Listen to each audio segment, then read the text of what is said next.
Hello everyone, welcome back to the channel. I am Madcapper, and this is another video on Raid Shadow Legends and another in the Demytha comp with Eris and Seeker.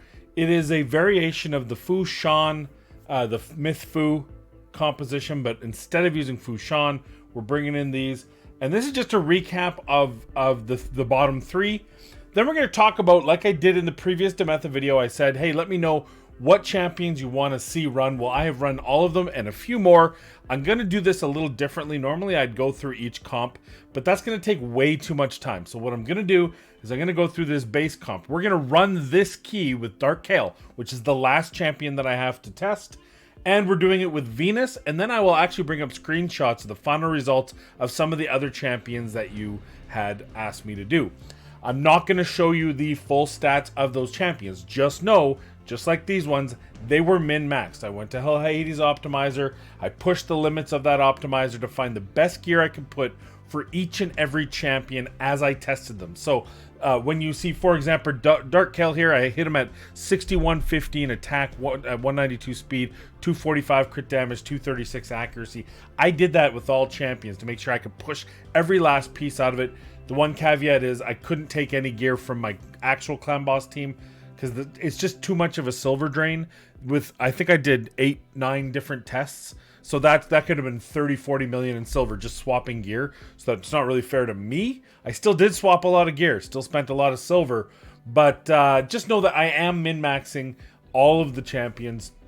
My arena team was left alone, and my original clan boss team was left alone. Obviously, Eris, Demytha, Seeker were left alone because I use them in every comp. But I mean, Sugar and Brackus didn't lose any of their gear. But other than that, in my arena teams, there's maybe 10. I locked off, I think, 10 of my champions. So my endgame gear, almost, not quite. My next to endgame gear, but very pushed the gear limits of my personal account. That said, what we're going to do is I'm going to go through the stats of this team. We're going to run it. And like I said, I'm going to bring up screenshots. I'm going to talk about the good, the bad, and the ugly about some of the tests. And there's some really good surprises and some really good reminders, too, about some really good champions out there. So let's just do full review. We're going to start down at the bottom with Eris. Eris is your cleanse, and she is running at 283. We crit capped her, so 201 crit damage, 103 crit rate. Doesn't need accuracy. And we just pushed as much attack as we could. Being a champion that is a rare, a little bit harder to push her to the depth. I do not have her in a toxic set as well. I think a lot of traditional comps with her use her in a toxic set. I put my toxic set on Sugar, which is why she doesn't. But it's good that she doesn't. Because, you know, for example, Kael puts a lot of poisons out. Venus has poisons as well. We don't want to be capping out those 2.5% when we're testing some of these champions that put 3 or 4 out. Like Dark Kael, for example. The next one we have is Demytha. Demytha is the speed lead at 315, 182 crit damage at a crit capped, no accuracy again, attack at 3202. She is obviously the hardest one to push damage out of, but she's the least important damage dealer on the team. She's about the actual unkillable piece. So perfectly acceptable numbers in my opinion. Works really well. And again, as you look here, we're forcing Exhortation to be used, and we're forcing Channel the Bloodline followed by Light of the Deep. She will not necessarily use Light of the Deep. The AI decides to do it depending on their allies' HP, so that breaks the comp. So you have to set these two in that turn order for it to be full auto. The third one, Seeker, same thing here. You're delaying his A2 by 1 turn. So in order to do that, we push the A1 on turn 1. And you see 45, 22, 24 attack, 209 speed. Very important speed. His speed is in relation to Eris, as well as not as fast as Kael. So those are the two things we have to fit in line. It's like 209, 210. It's a very small margin of difference. 277 crit damage. We really pushed that pretty high. Crit capped. Again, accuracy does not matter. And then let's talk about the two. So in this particular case, I pushed Venus to 5264 attack, 249 crit damage, crit capped, 233 accuracy to land those debuffs. We are not locking out anything. I kind of thought to myself, maybe locking out HP burn, but who cares? It's more damage, and the more damage, the better. And I'm using her in 2 comps, by the way, because I wanted to showcase the champions with a defense down weaken, and I felt like the best person to use in that case was Venus, because Draco would fill up the poison bar too far, and it would reduce the amount of damage in this particular case Dark Kael would be able to do with his poisons. It might have been okay because of his A2, but we decided to do that. And then finally Dark Kael, who's our that's our main test subject. I just wanted to bring Venus in also because she's a long forgotten. She's actually pretty good in these comps, so it's a good idea to just kind of show the kind of damage she can do. She's not Draco damage, she's not Sugar damage, but she still does a ton of damage, so you won't be disappointed. 245 crit damage on Dark Kael, 6115 at 192 speed. This is again it's 191 and a 192. It's one of the positions that's really Venus has like a 10 speed gap that she can play within, but he cannot. Accuracy at 236. Now I'm not going to lock this off, but part of me wants to. So the disadvantage of locking off Blinding Darkness is that it actually has this increased duration of all debuffs on the target by 1 turn, which is a good thing, right? You're increasing the duration. And I think for me that outweighs the fact that it's placing a decreased attack, though I would be mildly interested in seeing what it would look like if we locked this out. Also, because I put him in Giant Slayer, he's got a 3-hit A1, it would make the Giant Slayer more effective, because essentially this lockout would mean you're taking an extra round of his A1, which attacks 3 times and has a 35 when book % chance to activate 2 poison or 1 HP burn and 1 poison instantly, which we will have HP burn on there from Venus, so it doesn't matter which or we like having those instant activations either way. Actually, I think as far as damage is concerned, the HP burn might be the better one to activate. But either way, we're gonna leave Blinding Darkness on, and we're gonna get that increased duration. And I probably want him. I don't know what his default is, so let's just make him. We'll force him to that first. These are all fully booked. Keep in mind also it decreases the crit rate of enemies with under 2 or more poison debuffs. I don't think that's a huge deal, but it is there. The boss does crit, so maybe this will come into handy. I don't know. It'd be hard to really determine whether it's happening unless you did like a 10,000 runs with and without and did the math. But math is not where. If you want math, go talk to he who shall not be HCST named. All right. So let's run this. We're just going to let this go and in the background. Let's talk about some of the other comps. We've seen my max damage is 118 on Magic Affinity using Sugar and Brachus. Very good combo. One has defense down. The other has weaken. Brachus has just 80 billion hits per turn. And Sugar gets an extra turn every round because of the poison tick damage, as well as the fact that he hits ridiculously hard and has an attack aura. So a very strong champion overall. However, we did do a whole bunch of different comps. And the first one I want to show is the other Venus comp here. And here it is here. And this is Venus with Rowan. I think I mentioned in my last video about how she's so underrated. Well, she was able to do just shy of 32 million damage on this comp. You see Venus, 21 million. Far cry from the 34 million I do with Sugar, or the about 31 million I do with Draco. But still, very strong numbers, very good in this comp. You see Seekers hitting 18 million. This is why Magic Affinities are best, because I have no weak hits on this affinity, and it's very nice to bring them in here. And yet, Seeker's still taking the stun. That is the one problem with a lot of these, like this one here, is I can't run this on Force Affinity so long as I'm using Eris, because Eris cannot take the stun. Whereas if it's a different comp, where you can force the stun to different champions, then you're safe, right? And she's strong affinity here, so she doesn't take the stun here. You see Venus is taking the stun, which is perfectly all right.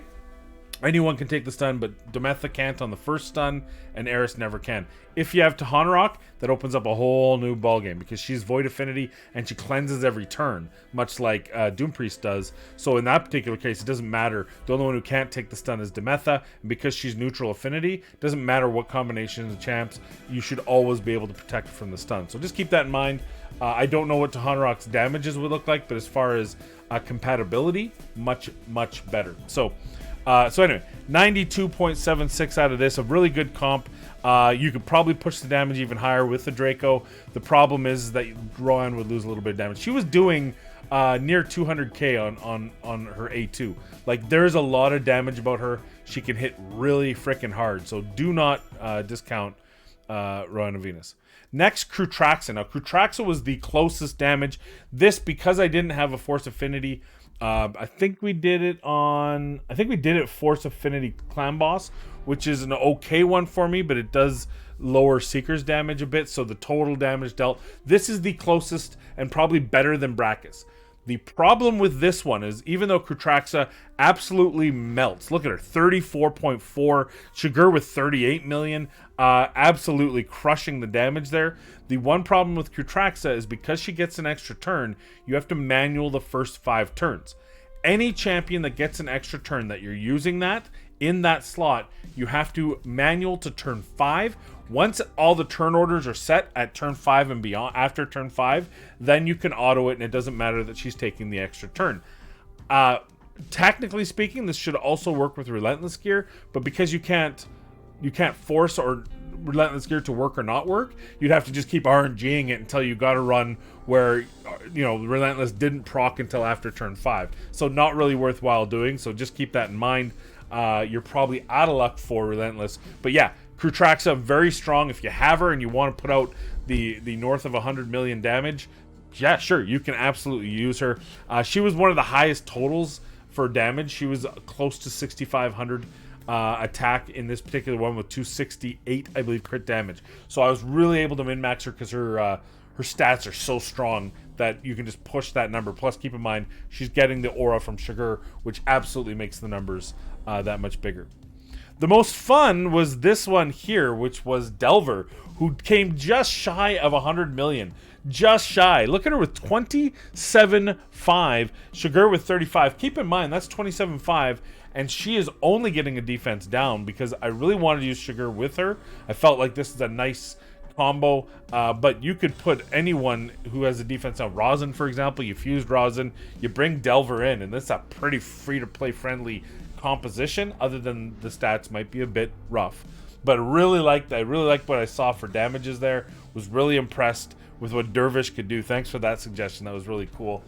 Sorry, just don't mind my reach. I like having a camera to look at it. It always, the viewfinder thingy always turns off the preview, the LED, you know what I'm talking about. So yeah, so 100, just shy of 100 million. Again, maybe a bit of it was RNG. Eris could have put another million in. She's usually around 14, so you know, who knows what could have and should have been, we'll say. But I was really pleasantly surprised about Delver's damage. And yeah, definitely. I mean, and we're talking, because she has such low starting stats, being an uncommon champion, we're talking 4,500 attack on her. All right, next up, Geo. So Geo is a bit of a special case. You can see the numbers aren't nearly as strong as they are with Kutraxa or with Brachus, but still very strong numbers, 20 million.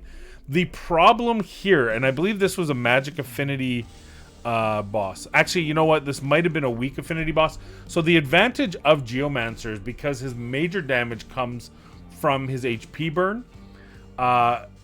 It means weak affinity is fine, and it works really well because he can tank the stun instead of Eris, so it protects her. 101 million on Spirit Affinity.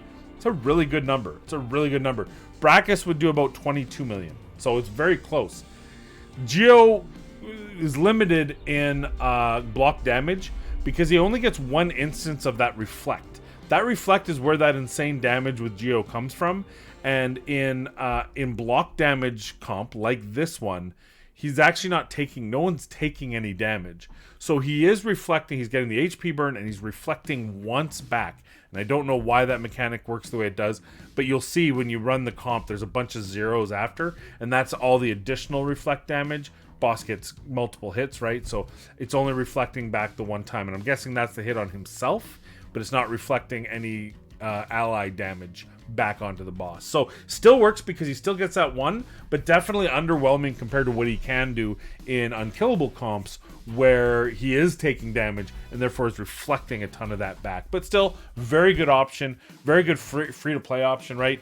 I mean, you can replace Shigur. I always like Rosin because even though Rosin isn't technically a free-to-play, the fact that you can fuse them over time, and my free-to-play account has Rosin, 100% free-to-play. It took me several months, like 8 months, I think, to get them, but the fact is you can get them.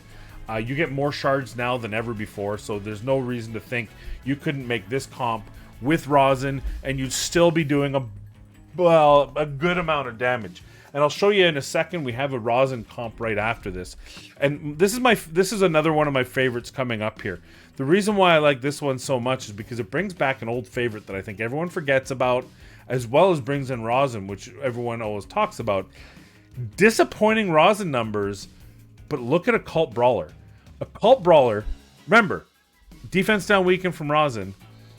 We could put Venus in here and get another couple million, another 3 million off this.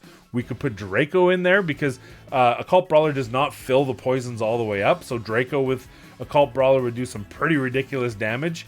That, I was actually so impressed to see Occult Brawler. That's the third highest total of anyone in that number 2 slot, right? Like we have Sugar in the number 1 slot, him or Draco. They're both in that high 30 million. And then you have Occult Brawler, Kutraxia, Brachus, and all the rest of them.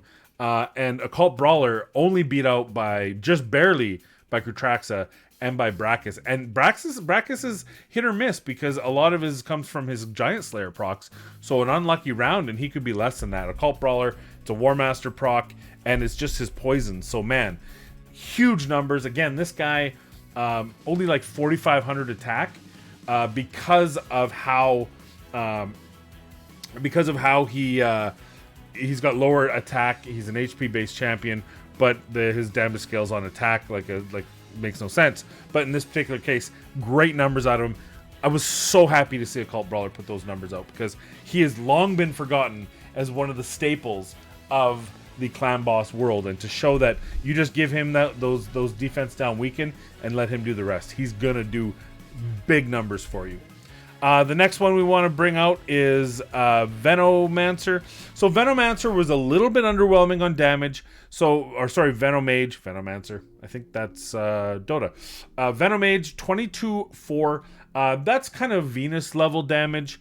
Kind of a step back. Here's the thing. Venom Mage's kit doesn't really work well with block damage because A, he's putting up a decrease heal, and B, he's got mitigate damage. He's got a thing where as long as people have I think it's poisons on them, it's 15% damage, less damage. So he's really good in counterattack, double counterattack teams. I also noticed, and that's why Brachus did not break 30 million. Veno seemingly couldn't keep up. There was always one round with the defense down, which was an unfortunate piece of the puzzle here. And it's just because it's a 2-turn, 3-turn type of thing. He just wasn't keeping those increased defenses up 100% like the whole time. Brachus was keeping the weaken up unless he got a base resist, that sort of thing. So a little bit different damage there, but still, I mean, absolutely can still use him. It's just keep in mind that Venom Mage is really meant for if your team's taking damage. That's where he really excels. His kit excels at that, and he's putting up some buffs that you don't need, which are taking up needless slots in the overall scheme of your debuffs. So you don't need that. I think he has a decreased attack too, right? And the decrease the heal reduction. So still good. Venom Mage there, still doing good numbers, but not that A tier. And because he was a defense down, I wouldn't put him with Sugar. So any other weakened champion you could think of would work with him, but Brachus or Cruetraxa, like mentioned. The last one I want to show is this last one. This is the most exciting one of them all because I brought in a champion that, by the way, we're getting decent numbers here. It's gonna probably pretty same. I think we're getting some good numbers out of Kael. It looks as if Kael's going to put some decent stats on the board. But I want to preface this by telling you, so Anax is going to be the next one. We're going to show Anax, and this is a champion that's made for this. Definitely his kit screams this comp, but he has a very low percentage chance to land the defense down. So he's really a replacement for Brachus because he's got a weaken, but the defense down is missing at a high percentage. It's only like 35% chance. Now, for a counterattack team, that's fine. That's more than enough because you're getting multiple attacks because it's a 2-turn. So if you get 2 chances to put it, well, it's still up. Plus, you get another 2 chances on counterattacks. 4 chances every cycle to keep up that defense down. It's perfect.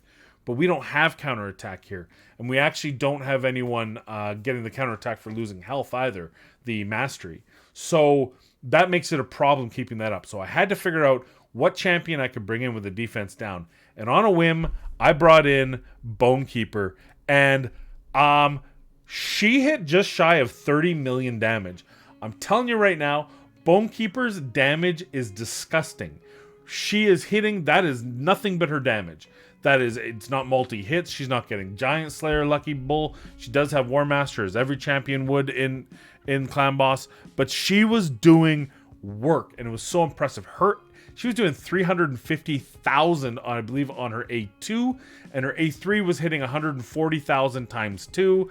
And her A1 was putting the defense down. So her A1 has, I believe it's a 75% chance to put the defense down, plus Anax's 35% chance, made it so it never came down. Between the two of them, they always had it. There was kind of a safety valve on them as well. Very great comp. Absolutely ecstatic to see Bonekeeper with that level of damage up there. 29 million. That is bonkers to see from a forgotten epic that everyone thinks is trash tier. So I will be doing a standalone video on her at some point just to show you her damage again. Anax, obviously, as expected, showed up 32-2. Great damage there. Keep in mind also the reason 94 million total is this is against Force Affinity. So you're seeing Seeker get lower than expected results. We could have put this against Spirit Affinity, so Bonekeeper would have been tanking the stun, but then Bonekeeper's damage would have suffered, and I really wanted to see what she could do. Like I said, just put her on a whim, and so yeah, if you need a defense down on an A1 for a champion and clan boss, maybe Bonekeeper's your own. Put her in the Toxic set. Remember, I don't have Toxic set here. We were never filling up the bar because Anax does not put that much up, so I could have put a Toxic set on someone here and probably pushed that damage another couple million at least. So very excited to see that. So we have what do we have here? We don't have many turns left. So I mean, I probably should just speed it up and disappear and all that. We're already at our top. The damage is not gonna, we're not breaking records with this damage, but an easy 1 key again. I'd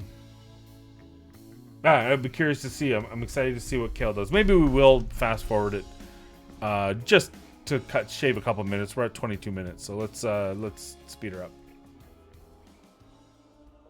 All right, there we are. You can see it. She's at 23 million. He's at 25 million. I mean, still really good damage. Not next level. For an epic that takes so long to get out of the Doom Tower, I'm not gonna lie to you, I expected a little bit more out of Dark Kael. That said, I mean, 25 million consistent damage. It's nothing to cry home about. It's on neutral affinity, as is Seeker hitting 18 million. Overall, I think another successful run easily. Though this is, I think, the lowest damage we did. No, it was the Raz. Well, Razin had the worst showing of anyone. The Geomancer did okay on weak affinity. So yeah, I would say probably arguably the worst of the bunch, though still I mean, it's still 25 million. It's still 25 million against an Ultra Nightmare clan boss. So so there you go. There's some different opportunities, different ones. Which one surprised you the most? For me, it was Bonekeeper, and just the reaffirmation that Occult Brawler makes shit happen in the clan boss. Do not forget him. Do not make him the lost one. He was crushing the damage. Just get Draco in there, and you're pushing pretty crazy damage with Occult Brawler and Draco. If you don't have Draco, you can use Razin, you can use Venus. Any defense down weaken. If you have to, just ignore the weaken. Sure, you lose some pure damage, but just with the amount of poisons you're getting out of Occult Brawler, it's not as big of a deal. You're still getting a 1 key. So there you go, as asked. Now, I'm willing to keep doing this. So are there other champions that you want to see in this comp Let me know in the comments down below. Keep in mind, I do not have Jintoro. I'm not doing the ninja comp because it's a different comp. The speeds are different in order to make it work with his turn meter boost, so I'm not going to play with that. But you can check out Deadwood Jedi's website where I built all my comps around to test for validity. And there's a couple champs like Baron someone asked for, but I have to basically book him before I can put him in there. There was another one that I had to book that I can't remember right now. But let me know in the comments down below who else do you want to see? Who am I missing? Who do you want? Regular Kael in there? I have him. I can do it if you like. Do you want to see? Maybe you want to say Elhain in there? Let me know. I'll do another video similar to this where we run one in the background while we push through and show you the different keys and different results we have. So comments down below. Let me know which one it is. But of course, as always, in the meantime, please be kind to one another. Be safe. And we'll see you in the next video.